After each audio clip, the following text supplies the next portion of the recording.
Hi, I'm James from Average Meeple, and today is all about tile placement.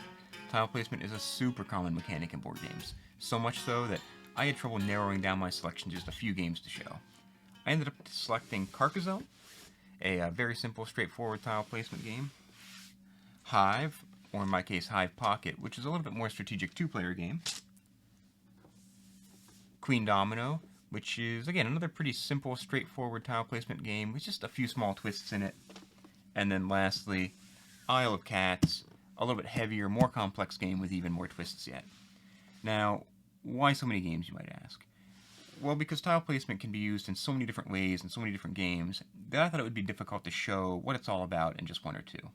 However, there is sort of a common theme amongst all tile placement games, or at least most of them.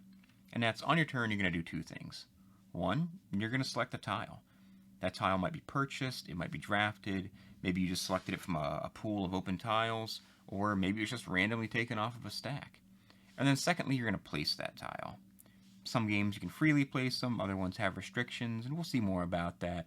But that's pretty much it. You're going to take a tile and place a tile. I guess technically there's a third thing that happens, and that's resolving the tile, which, that's going to vary significantly from game to game. Maybe you scored some points, maybe you triggered an event, maybe you ended the game. But at its core, you're going to take a tile and place a tile. And that's it. We could probably just end this video right here and you could understand tile placement. And I do hope by the end of this video that tile placement is that obvious to you.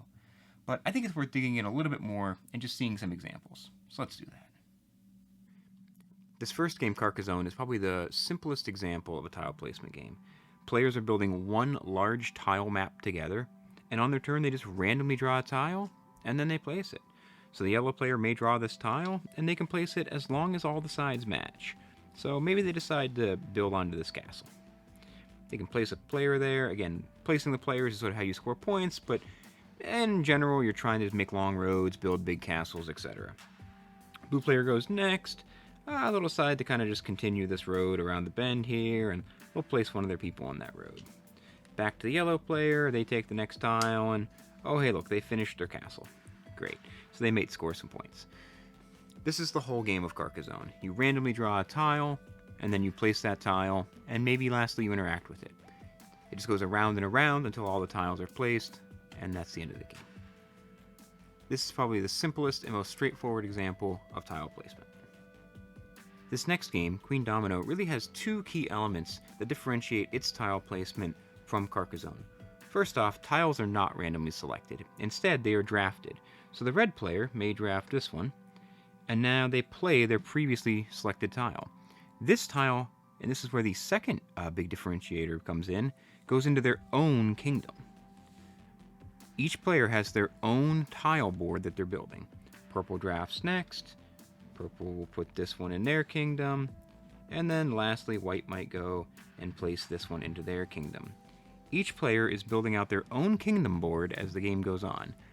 And there's a large element of set collection in this game, which is a common theme amongst tile placement games. As you notice, each of these tiles has a couple different terrain types. In this game, really the goal is to build large collectives of the same terrain type to score the most points. So again, set collection is very common, and we'll see that more as we go through this. In our third example, this two-player game Hive, we're back to a single collective tile map similar to Carcassonne. However, one big difference between this game and the others is that all tiles are known and available to the players. On the turn, a player may do one of two things. They may take any one of their available tiles and place it on the board. Alternatively, on their turn, instead, a player may select one of their already placed tiles and move it on the board. These are two unique things to this game that we've yet to see: the ability to select any one of the available tiles or to move tiles. These are not necessarily unique to this game. Many other games implement them, but it's just another way in which tile placement games can differ from game to game.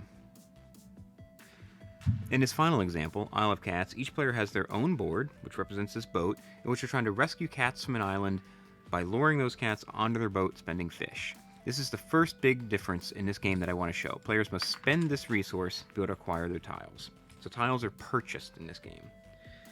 And then the second big difference in this game I want to show is that when a player acquires a cat, they must place it on their boat.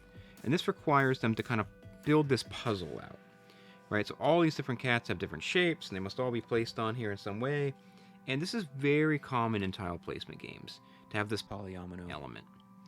Now, again, in this game, similar to Queen Domino, there are reasons to want to group certain types of cats together. You may want all the blue cats in a group, or all the red cats in a group, as larger groups score you more points. But again, that's specific to this game. But this concept of polyomino is very common in tile placement games. And that's it. That's tile placement in board games. I hope this gave you a good understanding of what tile placement is and what it looks like on the table. And hopefully next time when your friend comes along and says, hey, I got a great new tile placement game we should try, well, you already know what to expect. If you enjoyed this video, please consider liking and subscribing, or leaving us a comment below and letting us know about more videos you'd like to see. Thanks, have fun, and keep gaming.